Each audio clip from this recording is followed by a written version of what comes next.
Maxwell's equations, statics and dynamics. In this lecture, I'm going to tie together a few things. First, I definitely want to talk about the conditions where we can make a static approximation and what that is. We then need to talk about the consequences of the static approximation. But the other thing I'd like to do is sort of lay out all of electromagnetics and show that it really does fundamentally come from Maxwell's equations. When I was a student taking electromagnetics, we did electrostatics and magnetostatics, and eventually near the end we kind of stitched together these things called Maxwell's equations, and I really didn't get the relation. But really, fundamentally, there's just Maxwell's equations, and everything flows out of that. And I'm going to try to show you how that happens. So it all starts with Maxwell's equations, and of course the constitutive relations. And of course, to be complete, there's something else we haven't yet talked about, the Lorentz force condition. And that group of equations describes all of classical electromagnetics. We'll ignore the force equation for right now, but we definitely cover that later. So we start with Maxwell's equations. Well, when we set the frequency term to 0, so we're talking about nothing moving now, everything is static. All of the frequency terms in Maxwell's equations go to 0, and something very interesting happens. Maxwell's equations actually split into two separate sets of equations. One set only contains electric field terms, and that's describing all of electrostatics. And then the other set contains only magnetic field terms and describes all of magnetostatics. One of the first things we'll do is talk about electric potential, and that really comes from Faraday's law. We'll then combine Faraday's law with Gauss's law and derive something called Laplace's equation. And this is really a fundamental differential equation that we have to solve electrostatic problems. We'll be doing this to derive the capacitance of various structures. Eventually we'll get to waves, and if we combine the curl equations, we end up with the wave equation. So I think this is a pretty good map, and also this slide is a bit of work in progress, and so stay tuned here, and I plan on adding to this and mapping out everything in this class and really how it comes from Maxwell's equations. On to the conditions of when we can apply the static approximation. Well, certainly, if we are analyzing a problem at DC, we can set the frequency term to 0, or if we're working with Maxwell's equations in the time domain, we set all of the time derivatives to 0. But, and maybe more importantly, there's another time where we can treat problems as statics. And this happens when the size of the thing that you're analyzing is very, very small compared to the wavelength. And in fact, you're probably very comfortable doing this and maybe didn't know you were doing it. But when you were doing circuit theory, you were making an electrostatic approximation. You probably even analyzed circuits at higher frequencies. But think about it. If you have a voltage that's oscillating, that signal propagates, which means it has a wavelength, and so voltage across a transmission line, for example, voltage across a conductor, it would vary as that wave is propagating. But in circuit theory, you made this approximation, the voltage everywhere is constant. And that can be somewhat true as long as the size of the circuit is very small compared to the wavelength. So what's the rule of thumb? Maybe about 1/10 or 1/20 of a wavelength. As long as your circuit is smaller than that, you can begin to apply just ordinary circuit theory principles. Otherwise, it becomes a microwave engineering problem, and that involves network theory and some other things. So let's do an example. Let's say we have a circuit, and let's say it is 4 centimeters large in the largest dimension.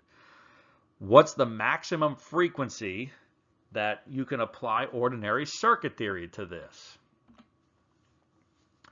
Well, first we need to identify the maximum dimension of the circuit, and we could say that that's 4 centimeters. If we wanted to be maybe a little more rigorous, we might figure out what the dimension is along the diagonal, but let's stick with the 4 centimeters here. So if we go with our rule that the wavelength will need to be at least 10 times larger than that, then that means the minimum wavelength that we could tolerate and still apply circuit theory is 40 centimeters.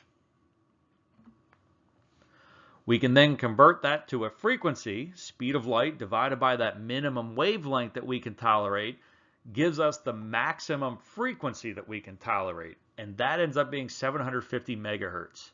So as long as that circuit is working at a frequency less than 750 megahertz, circuit theory will approximately apply. It'll never be exact unless you're exactly at DC, but should work pretty good for you.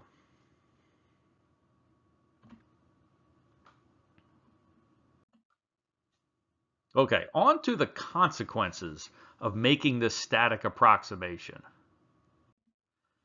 So first, let's make the static approximation. And we have Maxwell's equations in our quad chart format so we can see all the various different forms. But remember, at DC, nothing can change with respect to time, so all of the time derivatives are set to 0, and the frequency term is set to 0. So anywhere there's a derivative with respect to t or a frequency term, we set it to 0, and it vanishes from Maxwell's equations. So this slide shows Maxwell's equations for static fields. If we stare at this long enough, we'll realize that Maxwell's equations has actually separated into 2 independent sets of equations. Right now, the equations contain only electric field terms or only magnetic field terms. No more equations exist that contain both. That means we can write them separately. One set of equations will describe electrostatics, and the other set of equations will describe magnetostatics. So here we are, and if we pick out the equations that only contain electric field terms, we're left with 5, and essentially really just 3, because we have 2 of them in integral form and then those same 2 in differential form. So we really have 3 equations that describe all of electrostatics. And if we look at those equations, we can make a variety of conclusions. One, the only way that we can have electric fields is if there's charge present. No charge, no fields. Now, in the greater scheme of electromagnetics, we can certainly have fields without charges, but it requires things to be time changing. And now we're talking about electrostatics. Nothing's changing with respect to time, and we have to have charges in this case in order to have an electric field. We also look at Faraday's law. This says that the curl of E has to equal 0. So E is irrotational. In other words, the electric field will be primarily forming straight lines. Yeah, they may curve a little bit, but they're not forming loops. So E is irrotational. We also see that there's no permeability here. So the electric fields are not affected at all by permeability. We can look at our second set of equations that describe magnetostatics. This set of equations contain no electric field terms, and we can make some similar types of observations. We also see here that we cannot have any magnetic fields unless there is a current present. Again, in the greater scheme of electromagnetics, we can certainly have magnetic fields without currents, but it requires things to be time changing. But now we're talking about magnetostatics. Nothing's changing with respect to time, so there absolutely must be a current present in order to have a magnetic field. We see that Gauss's law for magnetic fields really hasn't changed, so this says the same thing, that the B field cannot have any divergence. We call that solenoidal. It forms loops. We also see that the permittivity does not appear over here in magnetostatics. So the magnetic fields aren't affected at all by the permittivity.